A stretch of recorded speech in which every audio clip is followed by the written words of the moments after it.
बिस्मिल्लाहिर्रहमानिर्रहीम। अस्सलाम वालेकुम नाज़रीन, आप यूट्यूब चैनल देख रहे हैं। मैं इमरान खान हूँ। माज़रत चाहता हूँ, मैं ट्रैवल कर रहा था, थोड़ा सा वीलॉग आपको लेट मिलेगा। लेकिन तफसीलात बड़ी इंपॉर्टेंट है, मैं आप तक पहुँचा देता हूँ। सबसे पहले तो ये है कि दुनिया में कहीं पे भी जंग होती है ना, तो वो दो ममालिक तो मुतासर होते ही हैं। जो इस वक्त पाकिस्तान के हालात हैं, तीसरा मुल्क पाकिस्तान मुतासर हो जाता है। पाकिस्तान के हुक्मरान ऐसा लगता है कि हर वक्त बहाने ढूंढते रहते हैं कि वो किसके खाते में डालें अपनी नाकामियों को। लगातार वो अपनी नाकामियां पिछले 4 साल से 9 मई के पीछे छुपा रहे हैं। कभी वो अपनी नाकामियां जो हैं वो छुपा लेते हैं किसी आलमी इशू के पीछे, कभी इंडिया के पीछे छुपा लेते हैं, कभी अफगानिस्तान के पीछे छुपा लेते हैं, कभी वो किसी को जिम्मेदार ठहराते हैं। कभी इमरान खान जो जेल के अंदर बैठा हुआ है 3 साल, तो उसको जेल में हो गए। कभी इमरान खान के पीछे अपनी नाकामियां छुपा लेते हैं। तो वो अपनी हर नाकामी का मलबा किसी और पर डालते हैं।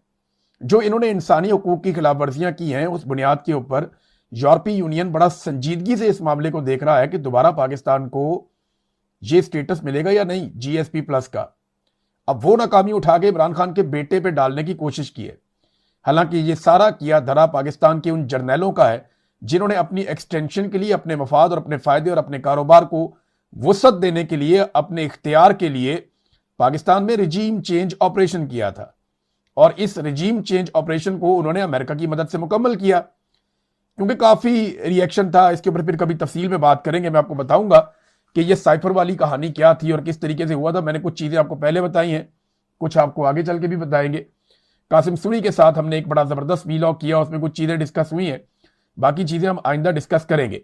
तो दुनिया में कहीं पर भी लड़ाई हो जाए ना, जो ममालिक लड़ रहे हैं वो उतने मुतासिर नहीं होते जितना पाकिस्तान मुतासिर हो गया है। पाकिस्तान में जो पेट्रोल की कीमतें हैं वो पूरी दुनिया की निस्बत ज्यादा बढ़ाई गई हैं। ये एक डाटा मैं आपके सामने शेयर कर रहा हूं। ये डाटा आप देखें, क्या पाकिस्तान नंबर 1 आया, दहशतगर्दी में पाकिस्तान नंबर 1, महंगाई में पाकिस्तान नंबर 1। और पाकिस्तान को छोड़ के जो पाकिस्तानी इस मुल्क से जा रहे हैं, ब्रेन ड्रेन, उसके अंदर भी पाकिस्तान नंबर 1। हर बुरी चीज में आसिम मुनीर साहब पाकिस्तान को नंबर 1 पे लेकर आए।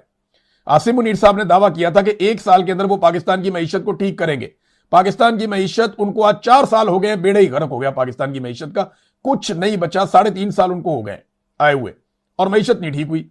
अब आप ये देखें कि दुनिया में सबसे ज्यादा जो पेट्रोलियम मसनूआत की कीमतें बढ़ी हैं वो पाकिस्तान में बढ़ी हैं। यानी लगभग 72% से ज्यादा कीमतें पाकिस्तान में पेट्रोलियम मसनूआत की बढ़ा दी गई हैं।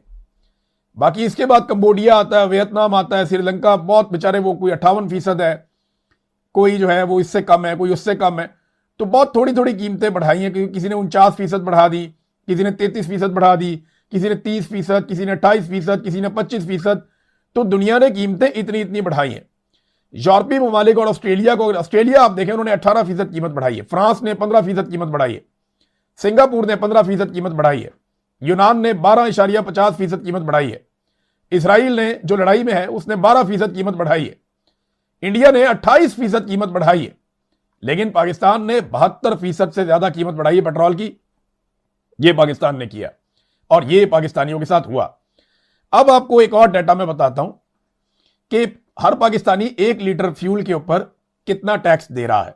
यह डाटा सुनिए, उसके बाद फिर आपका जिसको दिल करता है ना उसको आप बदवाएं दें झोलियां उठाकर। डाटा आप देखिए, जो लेवी की मद में पाकिस्तानी दे रहा है ना, एक पाकिस्तानी 1 लीटर के ऊपर जो लेवी के मद में जो टैक्स दे रहा है वो 160 रुपए 61 पैसे है। 160 रुपए 61 पैसे सिर्फ लेवी दे रहे हैं आप। इसमें पेट्रोल की कीमत नहीं है। कस्टम ड्यूटी 24 रुपए 12 पैसे। पंप डीलर्स का कमीशन 8 रुपए 64 पैसे। इनलैंड फ्रेट मार्जिन 7 रुपए 52 पैसे। मार्केटिंग कंपनी का मुनाफा 7 रुपए 87 पैसे। क्लाइमेट सपोर्ट लेवी 2 रुपए 50 पैसे, 2.5 रुपए ये भी दे रहे हैं आप। तो 1 लीटर पेट्रोल के ऊपर जो कुल टैक्स जो आप दे रहे हैं सरकार को वो 211 रुपए 26 पैसे। इमरान खान के दौर में डीजल की कीमत क्या थी? 146 रुपए। पेट्रोल की कीमत क्या थी? 150 रुपए। और आज इस हुकूमत में सिर्फ टैक्स की कीमत क्या है जो पेट्रोल के ऊपर, डीजल के ऊपर आप दे रहे हैं? ये मैं पेट्रोल बता रहा हूं, 211 रुपए 26 पैसे सिर्फ आप टैक्स दे रहे हैं पेट्रोल के ऊपर। डीजल के ऊपर तो इससे भी ज्यादा दे रहे हैं आप। अब आप अंदाजा करें कि जितने का पेट्रोल होना चाहिए उसके ऊपर टैक्स आप देखें तो कितना भारी इन्होंने लगा दिया। इमरान खान कैसे पेट्रोल सस्ता दे रहा था, उसके दौर में कैसे सस्ता बिक रहा था, और ये कहते थे हम तो मजीद सस्ता करने के लिए आए। बेड़ा गर्क करके रख दिया इन्होंने पूरी कौम का, सत्यानाश कर दिया इन्होंने कीमतों का। ये टैक्स है। देखिए, एक आदमी 150 रुपए का पेट्रोल बेच रहा था, वो पाकिस्तान के साफियों टाउटों की नजर में, पाकिस्तान के जर्नैलों की नजर में, पाकिस्तान के सियासतदानों की नजर में वो बहुत महंगा था, 150 रुपए का लीटर। लेकिन आज उन्हीं जर्नैलों की और उन्हीं टाउटों और उन्हीं साफियों की, उन्हीं सियासतदानों की नजर में 211 रुपए से ज्यादा सिर्फ टैक्स है और पेट्रोल महंगा नहीं है। वो कहते जी बड़ा कमाल काम किया आपने। और एक इंटरेस्टिंग फैक्ट और बताता हूं, आलमी मंडी में कीमत अभी तक वहां नहीं पहुंची जितनी कीमत इमरान खान साहब के दौर में पेट्रोलियम मसनूआत की थी। यानी आलमी मंडी में भी कोई भौचाल नहीं आ गया। इमरान खान के दौर में इससे भी ज्यादा महंगा हुआ था, लेकिन उसने कंट्रोल करके दिखाया था। बहरहाल अभी पाकिस्तान के लिए और मुश्किलात भी हैं। इसहाक डार ने चीन का दौरा किया, ये बड़ी छलांगे मार रहे थे, जनाब हमने ये कर दिया, हमने वो कर दिया, हम सालिस बन गए। तो अल्लाह ताला पाकिस्तान को कामयाबी दे। इस लिहाज से पाकिस्तान को सूट ये करता है कि जंगबंदी हो जाए, और इसके अलावा पाकिस्तान के पास कोई और रास्ता नहीं है। लेकिन अब मुमालिक पैसे वापस मांग रहे हैं। चाइना के आपने जो एनर्जी कंपनी है उसके पैसे देने आप दे ही नहीं रहे। अब उन्होंने पाकिस्तान को कह दिया फौरी तौर पे कि 220 मिलियन डॉलर्स आप ड्यूज जो है वो क्लियर करें, वो पैसे दें आप जिनके देने हैं। और चाइना ने वैसे भी हमारे कौमी खजाने में पैसे रखे हुए हैं, सऊदी अरब ने हमारे कौमी खजाने में पैसे रखे हुए हैं, यूएई ने हमारे कौमी खजाने में पैसे रखे हुए हैं। वो बार बार मांगते हैं। हमने 2-3 दफा एक डेढ़ महीने की एक्सटेंशन ली है, लेकिन अब हुकूमत पाकिस्तान ने फैसला किया कि जनाब हम पैसे आपके वापस कर देंगे। पाकिस्तान की गवर्नमेंट ने कहा कि जनाब अब यूएई के पैसे हम वापस कर देंगे इस साल के आखिर तक। अब ये 2 अरब डॉलर हैं। अब पाकिस्तान वादा कर रहा है यूएई से, जनाब आपको पैसे हम जल्दी वापस कर देंगे इस महीने के आखिर तक। तो ये जो 2 अरब डॉलर है, इससे फर्क क्या पड़ेगा? देखिए, पाकिस्तान के कौमी खजाने के ऊपर बोझ पड़ेगा। फिर ये पैसे आप पूरे कहां से करेंगे? सऊदी अरब से मांगेंगे, किसी और से मांगेंगे? क्योंकि देखिए, अरब ममालिक इस वक्त ये सोच रहे हैं कि पाकिस्तान ईरान के साथ जंग में जा क्यों नहीं रहा। पाकिस्तान को ईरान के साथ जंग में जाना चाहिए। अरब ममालिक खुद लड़ाई लड़ना नहीं चाहते। मैंने आपको कई दफा कहा कि वो चाहते हैं ईरान कमजोर हो जाए, ईरान जो है वो तबाह हो जाए, ईरान की सकत बिल्कुल खत्म हो जाए, खित्ते के अंदर किसी किस्म की कोई कार्रवाई करने के काबिल ना रहे, ना किसी को सपोर्ट करने के काबिल रहे। ये अरब ममालिक का इसमें फायदा उनको लगता है। लेकिन इसके लिए वो खुद ईरान से नहीं लड़ना चाहते। वो चाहते हैं कि जिनको वो डॉलर देते हैं वो लड़े। अब पाकिस्तान को वो डॉलर देते रहे, पाकिस्तान पे उनके मुताबिक उनके बड़े एहसानात हैं, लिहाजा वो चाहते हैं पाकिस्तान उनकी जगह पे ये लड़ाई लड़े। तो पाकिस्तान लड़ता नहीं है तो उन पैसे वापस करो। यूएई तो पहले से पैसे वापस मांग रहा है। फर्ज करें अगर सऊदी अरब और चाइना भी कहते हैं हमारे पैसे जो आपने रखे हुए हैं कौमी खजाने में वापस करें, अगर ये अपने पैसे ले ले, हमारे पास तो पीछे पैसे ही कोई नहीं बचता, हम तो अवाम को टके का रिलीफ नहीं दे सकते। तो ये एक नौसरबाजों की, फ्रॉडियों की हुकूमत ला के पाकिस्तान पे मुसल्लत की गई है, और ये हुकूमत पाकिस्तानी अवाम की जो है वो लकीरें निकलवा रही है। जो असल में लफ्ज है वो यही है कि तौबा करवा रही है पाकिस्तान की अवाम की कि जनाब आज के बाद किसी सूरत भी आपने पोलिंग स्टेशन नहीं छोड़ना, आपने आज के बाद किसी सूरत भी आरओ का दफ्तर नहीं छोड़ना। कुछ हो जाए मर जाओ वहां पे, लेकिन रिजल्ट लेके निकलो, वरना ये निजाम जो है वो कितना जालिम साबित हो सकता था इसका किसी को अंदाजा भी नहीं था। पाकिस्तान तहरीक इंसाफ ने इसके खिलाफ एहतजाज किया, अपोजिशन को बोलने नहीं दिया, असेंबली के अंदर वहां रोला पड़ गया। तो उससे हुकूमत को फर्क नहीं पड़ता कि लोग क्या कहते हैं, क्योंकि इन्होंने डोनाल्ड ट्रंप को राजी रखा हुआ है। और अब डिटाई यही है, पाकिस्तान का वजीर दिफा खुद कहता है कि हाइब्रिड निज़ाम है। वजीर आजम जो है वो अल्लाह ताला का इतना शुक्र अदा नहीं करता जितना वो शुक्र अदा करता है आसिम मुनीर का। और सारे के सारे आसिम मुनीर को ऐसे उठाकर रखते हैं, पीएमएलएन के हर जगह पोस्टर लगते हैं, साथ आसिम मुनीर साहब का लगता है। उनके दिमाग में ये बात नहीं है कि हम फौज के साथ जुड़ गए हैं या हम एक बी टीम बन गए हैं मिलिट्री एस्टेब्लिशमेंट की, या मिलिट्री एस्टेब्लिशमेंट को भी अब शर्म नहीं आती कि लोग उनके बारे में क्या सोचेंगे। नहीं, वो बिल्कुल अब बेहिस हो गए, उन्हें इससे फर्क नहीं पड़ता। तो पाकिस्तान तहरीक इंसाफ ने कहा जी हम 9 अप्रैल को रावलपिंडी में जलसा करना चाहते हैं। उन्होंने जलसे के लिए परमिशन मांगी है कि लियाकत बाग रावलपिंडी में डिप्टी कमिश्नर को उन्होंने दरखास्त दी है।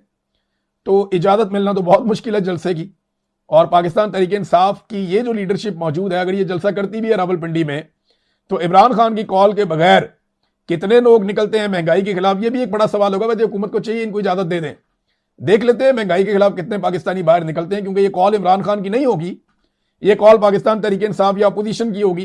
तो देख लेते हैं कि लोग इसके बारे में क्या करते हैं। नाजरीन, अमेरिका के अंदर ना दौरान जंग आर्मी चीफ तब्दील हो गया। कितनी मजे की बात है। इसका मुझे नाम भी नहीं पता था। अमेरिका जंग लड़ रहा है, कभी इधर लड़ता है, कभी उधर लड़ता है। इतना बड़ा मुल्क है, सुपर पावर है, सबसे बड़ी फौज है, मुझे पता ही नहीं था कि आर्मी चीफ कौन है। और पाकिस्तान के बाहर जनाब हर मुल्क के साथ हमारा आर्मी चीफ डील करता है। अमेरिकन आर्मी चीफ का हमें पता ही नहीं। जनरल एंडी जॉर्ज, उसको फारिग कर दिया वजीर दिफा ने। अंदाजा करें आप, पीट हेग्सेट जो है वो वजीर जंग या वजीर दिफा उसको कहते हैं। एक वजीर दिफा ने आर्मी चीफ उठा के बाहर फेंक दिया। उसने कहा हटाओ इसको, उसने कहा रिटायरमेंट लो, फारिग है, सैक कर दिया। आर्मी चीफ वजीर दिफा ने उठा दिया। पाकिस्तान में ख्वाजा आसिफ ये सोच सकता है? और ख्वाजा आसिफ कई दफा उस प्रोटोकॉल में फंसा हुआ होता है जहां से आर्मी चीफ गुजर रहा होता है या कोई नीचे वाला ऑफिसर गुजर रहा होता है। ख्वाजा आसिफ की औकात एक सेक्टर कमांडर जैसी भी नहीं है, बल्कि वहां पे जो छोटे मोटे और ऑफिसर होते हैं, कर्नल बर्नल होते हैं, उतनी औकात भी नहीं है। बल्कि उससे नीचे जाए वहां जो मेजर और कैप्टन होते हैं, ख्वाजा आसिफ की उतनी औकात भी नहीं है। तो पाकिस्तान के अंदर एक इदारा रूल करता है अपनी एजेंसियों के जरिए से। पाकिस्तान में अवाम रूल नहीं करती, ना अवाम के मुंतखब नुमाइंदे रूल करते हैं। यहां आर्मी चीफ फैसला करता है कि वजीर आजम कब तब्दील करना है, और बार बार वजीर आजम बदलता है। कभी बेनजीर, कभी नवाज शरीफ, कभी इमरान खान, कभी फलाना, कभी ये, कभी वो, कभी भुट्टो को फांसी, कभी फातिमा जिन्ना को गालियां, कभी कायद आजम के साथ ज्यादती, कभी लियाकत अली खान के साथ ज्यादती, कभी मुल्क ही दो टुकड़े कर दिया। तो आर्मी चीफ पाकिस्तान के अंदर स्याह और सफेद का मालिक बना हुआ है।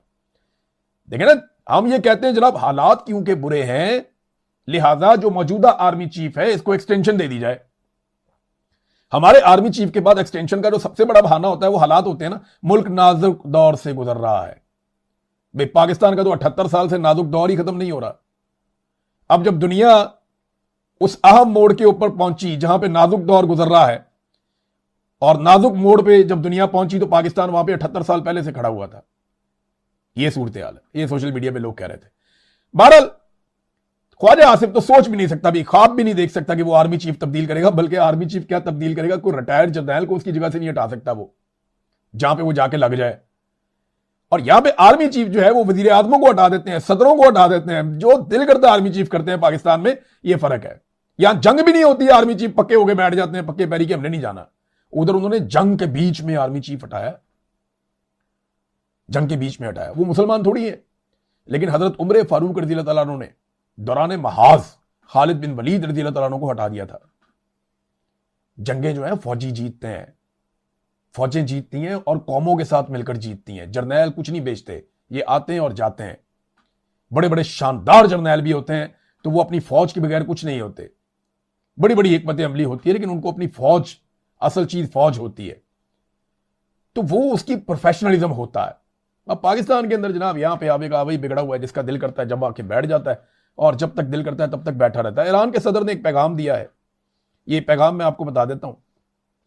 डोनाल्ड ट्रंप ने जो कहा ना कि पत्थर के जमाने में धकेल देंगे, उस पर ईरान के सदर ने कहा कि ये जो मेरे सारे दुनिया के अंदर मेरे फेलोज हैं, जो बाकी सदूर हैं या वजीर आजम है, जो हुक्मरान है, उनके बारे में उन्होंने पैगाम दिया।